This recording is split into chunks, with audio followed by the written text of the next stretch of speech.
ಎಲ್ಲರಿಗೂ ನಮಸ್ಕಾರ ಸ್ನೇಹಿತರೆ. ಜ್ಯೋತಿಷ್ಯದ ಪ್ರಕಾರ 2025 ಜನವರಿ ತಿಂಗಳಲ್ಲಿ ಕನ್ಯಾ ರಾಶಿರವರ ವೃತ್ತಿ, ವೈಯಕ್ತಿಕ, ಆರ್ಥಿಕ ಸ್ಥಿತಿ, ಕೌಟುಂಬಿಕ ಜೀವನ ಹಾಗೂ ಪ್ರೀತಿಯ ಜೀವನ ಹೇಗಿರಲಿದೆ, ಈ ವಿಚಾರಗಳನ್ನ ಗಮನದಲ್ಲಿಟ್ಟುಕೊಂಡು ಕನ್ಯಾ ರಾಶಿಯವರಿಗೆ 2025 ಜನವರಿ ತಿಂಗಳು ಹೇಗಿರಲಿದೆ ಎನ್ನುವುದರ ರಾಶಿ ಫಲ ನೋಡೋಣ ಬನ್ನಿ. ಅದಕ್ಕೂ ಮುಂಚೆ ನೀವಿನ್ನು ನಮ್ಮ ಚಾನೆಲ್ಗೆ ಸಬ್ಸ್ಕ್ರೈಬ್ ಆಗಿಲ್ಲ ಅಂದ್ರೆ ಈಗಲೇ ಸಬ್ಸ್ಕ್ರೈಬ್ ಆಗಿ, ಹಾಗೆ ವಿಡಿಯೋಗೆ ಲೈಕ್ ಮಾಡಿ, ವಿಡಿಯೋವನ್ನ ಸ್ಕಿಪ್ ಮಾಡದೆ ಕೊನೆ ತನಕ ನೋಡಿ.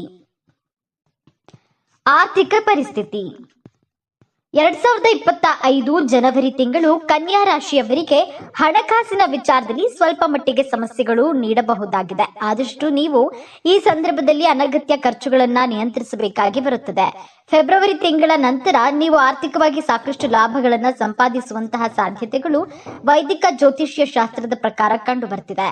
ಆದ್ರೆ ಹಣವನ್ನ ಹೂಡಿಕೆ ಮಾಡುವಂತಹ ವಿಚಾರದಲ್ಲಿ ಆದಷ್ಟು ದೂರವೇ ಇರಿ.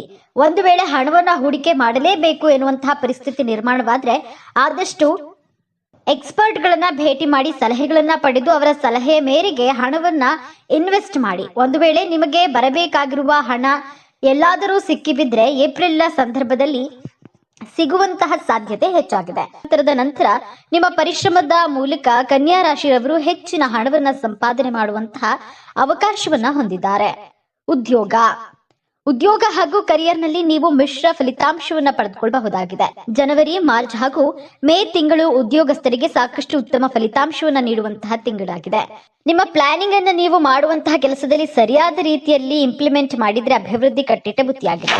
ಏಪ್ರಿಲ್ ನಿಂದ ಸೆಪ್ಟೆಂಬರ್ ತಿಂಗಳ ನಡುವೆ ಉದ್ಯೋಗದಲ್ಲಿ ಸಾಕಷ್ಟು ಬದಲಾವಣೆಗಳು ನಡೆಯುವಂತಹ ಸಾಧ್ಯತೆ ಇವೆ. ಶನಿಯ ಕಾರಣದಿಂದಾಗಿ ಸೆಪ್ಟೆಂಬರ್ ನಿಂದ ನವೆಂಬರ್ ತಿಂಗಳಲ್ಲಿ ನೀವು ಮಾಡುವಂತಹ ಉದ್ಯೋಗ ಸ್ಥಾನದಲ್ಲಿ ಇನ್ನಷ್ಟು ಹೆಚ್ಚಿನ ಗೌರವವನ್ನ ಸಂಪಾದಿಸಲಿದ್ದೀರಿ. ನಿಮಗೆ ಸಿಗಬೇಕಾಗಿರುವಂತಹ ಪ್ರಮೋಷನ್ ಕೂಡ ಈಗ ಸಿಗುತ್ತದೆ. ವ್ಯಾಪಾರ 2025 ಜನವರಿ ತಿಂಗಳ ನಂತರ ಕನ್ಯಾ ರಾಶಿರವರು ತಮ್ಮ ವ್ಯಾಪಾರ ವ್ಯವಹಾರಗಳಲ್ಲಿ ಹೆಚ್ಚಿನ ಲಾಭವನ್ನ ಪಡೆದುಕೊಳ್ಳುವ ಅವಕಾಶವನ್ನ ಹೊಂದಿದ್ದಾರೆ. ಮಹದಾಶ ಯೋಗ ನಡೀತಾ ಇರುವಂತಹ ಸಂದರ್ಭದಲ್ಲಿ ಹೆಚ್ಚಿನ ಇನ್ವೆಸ್ಟ್ಮೆಂಟ್ ಮಾಡೋದನ್ನ ನಿಲ್ಲಿಸಿ. ಆದಷ್ಟು ಹಣವನ್ನ ಉಳಿತಾಯ ಮಾಡೋದಕ್ಕೆ ಪ್ರಾರಂಭಿಸಿ. ಆಗಸ್ಟ್ಗಿಂತ ಮುಂಚೆ ಟ್ರೇಡಿಂಗ್ ನ ಶೇರ್ ಮಾಡೋದನ್ನ ಮಾಡಬೇಡಿ. ನೀವು ಮಾಡೋ ಕೆಲಸ ನೋಡಿ ನಿಮ್ಮ ಸಹೋದ್ಯೋಗಿಗಳು ಕೂಡ ಈ ಸಂದರ್ಭದಲ್ಲಿ ನಿಮಗೆ ಸಹಾಯ ಅಥವಾ ಬೆಂಬಲ ಮಾಡೋದಕ್ಕೆ ಮುಂದಾಗಿ ಬರ್ತಾರೆ. ಅಡುಗೆ ಎಣ್ಣೆ ಸೇರಿದಂತೆ ಇತರ ತೈಲ ಉದ್ಯಮ ಲಾಭ ಇರುತ್ತದೆ. ಹೋಟೆಲ್ ಕೆಲಸ ಮಾಡುವವರು, ದಿನಗೂಲಿ ನೌಕರರಿಗೆ ಯಥೇಚ್ಛವಾಗಿ ಧನಲಾಭವಾಗಲಿದೆ. ನಿರುದ್ಯೋಗಿಗಳಿಗೆ ಉದ್ಯೋಗ ಭಾಗ್ಯ ಕೂಡ ನಿರ್ಮಾಣವಾಗಲಿದೆ. ಅಲೆಮಾರಿ ಬದುಕು ದೂರವಾಗುತ್ತದೆ. ಗುರುಮಂಗಲ ಯೋಗ, ವಾಣಿ ಯೋಗ, ಹಂಸ ಯೋಗ ಮತ್ತು ಗಜಕೇಸರಿ ಯೋಗದಿಂದ ಕನ್ಯಾ ರಾಶಿರವರು ತುಂಬಾ ಸೊಗಸಾದ ಜೀವನವನ್ನ ರೂಪಿಸಿಕೊಳ್ತಾರೆ. ಅಷ್ಟೇ ಅಲ್ಲದೆ ಕೋರ್ಟ್ ಕಚೇರಿಯಲ್ಲಿ ಯಾವುದಾದ್ರೂ ವಿವಾದ ಇದ್ರೆ ಅದು ನಿಮ್ಮ ಪರವಾಗಿರುತ್ತದೆ. ದಾಂಪತ್ಯ ಜೀವನ ಕನ್ಯಾ ರಾಶಿರವರು ಜನವರಿ ತಿಂಗಳಲ್ಲಿ ದಾಂಪತ್ಯ ಜೀವನದಲ್ಲಿ ಮಿಶ್ರ ಫಲಿತಾಂಶವನ್ನ ಪಡೆದುಕೊಳ್ಳಲಿದ್ದಾರೆ. ಈ ಸಂದರ್ಭದಲ್ಲಿ ನೀವು ನಿಮ್ಮ ಸಂಗಾತಿಯ ಜೊತೆಗೆ ಸಾಮರಸ್ಯವನ್ನ ಕಾಯ್ದುಕೊಳ್ಳಲು ವಿಫಲರಾಗುತ್ತೀರಿ. ಸೆಪ್ಟೆಂಬರ್ ನಿಂದ ಡಿಸೆಂಬರ್ ತಿಂಗಳವರೆಗೆ ನಿಮ್ಮ ದಾಂಪತ್ಯ ಜೀವನದಲ್ಲಿ ಸ್ವಲ್ಪ ಮಟ್ಟಿಗೆ ಶಾಂತಿಯನ್ನ ನೀವು ಕಾಣಬಹುದಾಗಿದೆ. ಈ ಸಂದರ್ಭದಲ್ಲಿ ನೀವು ನಿಮ್ಮ ಸಂಗಾತಿಯ ಕೆಲಸಗಳಲ್ಲಿ ಕೂಡ ಸಹಾಯ ಮಾಡಬಹುದಾಗಿದೆ ಹಾಗೂ ನೀವು ಕೂಡ ದೊಡ್ಡ ಮಟ್ಟದ ಲಾಭವನ್ನ ಪಡೆದುಕೊಳ್ಳಬಹುದಾಗಿದೆ. ಸಾಕಷ್ಟು ಸಮಯಗಳಿಂದ ನಡೆಯುತ್ತಿರುವಂತಹ ಸಮಸ್ಯೆಗಳನ್ನ ಇಬ್ಬರ ಜೊತೆ ಕುಳಿತು ಬಗೆಹರಿಸಿಕೊಳ್ಳಬಹುದಾಗಿದೆ. ಈ ಸಂದರ್ಭದಲ್ಲಿ ನಿಮ್ಮ ಸಂಗಾತಿಯ ಜೊತೆಗೆ ನೀವು ತೀರ್ಥಕ್ಷೇತ್ರಗಳಿಗೆ ಭೇಟಿ ನೀಡಬಹುದು. ಈ ಪ್ರಣಯದ ಸಂದರ್ಭದಲ್ಲಿ ಪರಸ್ಪರ ತಮ್ಮ ಸಂಗಾತಿಯ ಭಾವನೆಗಳನ್ನ ಅರ್ಥ ಮಾಡಿಕೊಳ್ಳಬಹುದಾಗಿದೆ. ಲವ್ ಅಂಡ್ ರಿಲೇಶನ್ಶಿಪ್ ಜನವರಿ ತಿಂಗಳಲ್ಲಿ ಕನ್ಯಾ ರಾಶಿರವರು ಪ್ರೀತಿಯ ವಿಚಾರದಲ್ಲಿ ಒಳ್ಳೆಯ ಫಲಿತಾಂಶಗಳನ್ನ ಪಡೆಯುತ್ತಾರೆ. ಹೀಗಿದ್ರೂ ಕೂಡ ಆರಂಭದಲ್ಲಿ ಸ್ವಲ್ಪ ಮಟ್ಟಿಗೆ ಜಾಗರೂಕರಾಗಿರಿ. ಈ ವಿಚಾರದಲ್ಲಿ ಜನವರಿ ತಿಂಗಳು ನಿಮ್ಮ ವಿರುದ್ಧವಾಗಿ ಕಾಣಿಸಿಕೊಳ್ಳಬಹುದು. ಈ ಸಂದರ್ಭದಲ್ಲಿ ನಿಮ್ಮ ಪ್ರೀತಿಯ ಸಂಗಾತಿಯ ಜೊತೆಗೆ ಭಿನ್ನಾಭಿಪ್ರಾಯಗಳು ಮೂಡಿ ಬರಬಹುದು. ಇಂತಹ ಸನ್ನಿವೇಶಗಳಲ್ಲಿ ನಿಮ್ಮ ಸಂಗಾತಿಯ ಜೊತೆಗೆ ಮಾತನಾಡುವಾಗ ಮಾತುಗಳ ಮೇಲೆ ನಿಗಾ ಇರಲಿ. ಇದನ್ನ ಬಿಟ್ರೆ ಫೆಬ್ರವರಿನಿಂದ ಜುಲೈ ತಿಂಗಳ ನಿಮಗೆ ಬೆಸ್ಟ್ ಅಂತ ಹೇಳಬಹುದು.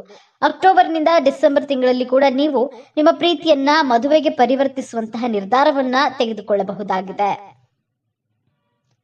ಆರೋಗ್ಯ ಜನವರಿ ತಿಂಗಳಲ್ಲಿ ಸ್ವಲ್ಪ ಮಟ್ಟಿಗೆ ಆರೋಗ್ಯದ ಬಗ್ಗೆ ಹೆಚ್ಚಿನ ಕಾಳಜಿಯನ್ನು ವಹಿಸಬೇಕಾಗಿರುತ್ತದೆ. ಯಾಕಂದ್ರೆ ಈ ಸಂದರ್ಭದಲ್ಲಿ ನಿಮ್ಮ ಮಾನಸಿಕ ಆರೋಗ್ಯವನ್ನ ಕೆಡಿಸುವಂತಹ ಕೆಲಸಗಳು, ಸಮಸ್ಯೆಗಳು ಕಾಣಬಹುದಾಗಿದೆ. ಈ ಸಂದರ್ಭದಲ್ಲಿ ಆದಷ್ಟು ನಿಮ್ಮ ಆರೋಗ್ಯದ ಬಗ್ಗೆ ಕಾಳಜಿ ವಹಿಸಿ ಹಾಗೂ ಒಳ್ಳೆಯ ರೀತಿ ಆಹಾರವನ್ನ ಸೇವಿಸಿ. ಡಯಾಬಿಟಿಸ್ ಹಾಗೂ ಮೂತ್ರಕೋಶದ ಸಮಸ್ಯೆಗಳನ್ನ ನೀವು ಹೆಚ್ಚಾಗಿ ಅನುಭವಿಸಬೇಕಾಗಿ ಬರಬಹುದು.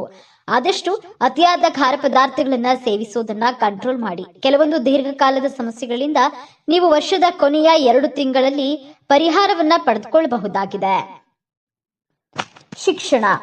ಜನವರಿ ತಿಂಗಳಲ್ಲಿ ಶೈಕ್ಷಣಿಕ ಕ್ಷೇತ್ರದಲ್ಲಿ ಉತ್ತಮ ಫಲಿತಾಂಶವನ್ನು ನೀವು ಪಡೆದುಕೊಳ್ಳಬಹುದಾಗಿದ್ದು, ಆರಂಭದಲ್ಲಿ ಮಾತ್ರ ನೀವು ಸ್ವಲ್ಪ ಮಟ್ಟಿಗೆ ಹೆಚ್ಚಾಗಿ ಕಷ್ಟಪಟ್ಟು ಓದಬೇಕಾಗಿರುತ್ತದೆ. ಪರೀಕ್ಷೆಗೆ ತಯಾರಿ ಮಾಡಿಕೊಳ್ಳುತ್ತಿರುವಂತಹ ವಿದ್ಯಾರ್ಥಿಗಳು ಫೆಬ್ರವರಿಯಲ್ಲಿ ಉತ್ತಮ ಫಲಿತಾಂಶವನ್ನ ಪಡೆಯಲಿದ್ದಾರೆ. ಆದ್ರೆ ಈ ಸಂದರ್ಭದಲ್ಲಿ ಪರೀಕ್ಷೆಯ ಮೇಲೆ ಫೋಕಸ್ ಆಗಿರಬೇಕಾಗುತ್ತದೆ. ಈ ಸಂದರ್ಭದಲ್ಲಿ ನಿಮ್ಮ ಟೀಚರ್ ಅಥವಾ ಮನೆಯ ಹಿರಿಯರಿಂದ ಸಹಾಯವನ್ನ ಕೂಡ ಪಡೆದುಕೊಳ್ಳಬಹುದಾಗಿದೆ. ವಿಶೇಷವಾಗಿ ಉನ್ನತ ಶಿಕ್ಷಣವನ್ನ ಪಡೆದುಕೊಳ್ಳುವಂತಹ ವಿದ್ಯಾರ್ಥಿಗಳಿಗೆ ಆಗಸ್ಟ್ ಹಾಗೂ ಅಕ್ಟೋಬರ್ ತಿಂಗಳು ಸಾಕಷ್ಟು ಸಹಾಯಕವಾಗಲಿದೆ. ಸೆಪ್ಟೆಂಬರ್ ತಿಂಗಳ ಅಂತ್ಯದಲ್ಲಿ ವಿದೇಶಕ್ಕೆ ಹೋಗಿ ಉನ್ನತ ಶಿಕ್ಷಣವನ್ನ ಪಡೆದುಕೊಳ್ಳಬೇಕು ಎನ್ನುವಂತಹ ವಿದ್ಯಾರ್ಥಿಗಳಿಗೆ ಬೆಸ್ಟ್ ಸಮಯ. ಜೀವನದುದ್ದಕ್ಕೂ ಕೂಡ ನಿಮ್ಮ ಮಕ್ಕಳ ವಿದ್ಯಾಭ್ಯಾಸದಲ್ಲಿ ಪ್ರಗತಿ ಇರುತ್ತದೆ. ನಿಮ್ಮ ಕಲಿಕಾ ಸಾಮರ್ಥ್ಯ ಹೆಚ್ಚಾಗಲಿದ್ದು, ಸ್ಪರ್ಧಾತ್ಮಕ ಪರೀಕ್ಷೆಗಳಲ್ಲಿ ಅಂದುಕೊಂಡ ಅಂಕ ಗಳಿಸುವಿರಿ. ಶತ್ರುಗಳ ಕಾಟ ಇರುತ್ತದೆ, ಆದ್ರೆ ಗುರುಬಲದಿಂದ ಶತ್ರುಗಳನ್ನ ಮಿತ್ರರಾಗಿಸಿಕೊಳ್ಳುವ ಬುದ್ಧಿಶಕ್ತಿ ನಿಮಗಿರಲಿದೆ. ಹಲವಾರು ವಿಚಾರಗಳನ್ನ ಚಿಂತಿಸಿ ಮುನ್ನಡೆಯುತ್ತೀರಿ. ಕನ್ಯಾ ರಾಶಿಯವರಿಗೆ ಅದೃಷ್ಟದ ದಿಕ್ಕು.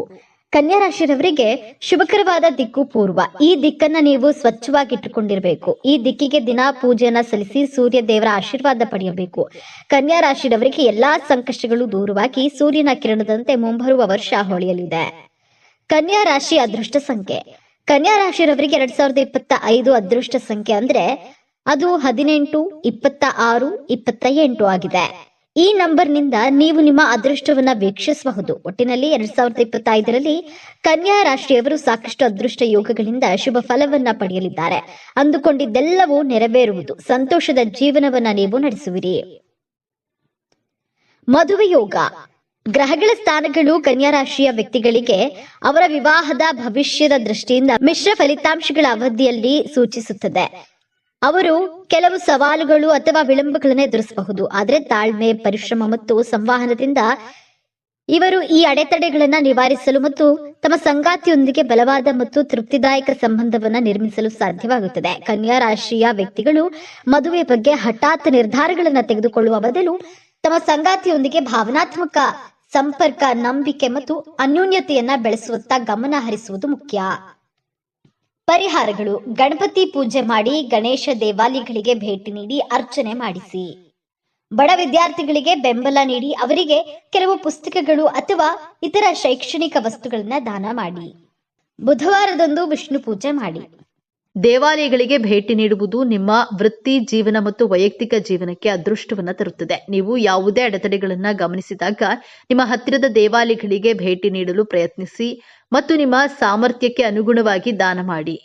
ಇತರರಿಗೆ ಸಹಾಯ ಮಾಡುವುದು ಅದೃಷ್ಟವನ್ನ ತರುತ್ತದೆ ಮತ್ತು ದೀರ್ಘಾವಧಿಯಲ್ಲಿ ನಿಮ್ಮನ್ನ ತೊಂದರೆಗಳಿಂದ ದೂರವಿಡುತ್ತದೆ ಎಂಬುದನ್ನ ಯಾವಾಗಲೂ ನೆನಪಿಡಿ. ಅಗತ್ಯವಿರುವ ಜನರಿಗೆ ಆಹಾರ ಪದಾರ್ಥಗಳು ಮತ್ತು ಬಟ್ಟೆಗಳನ್ನ ದಾನ ಮಾಡಿ.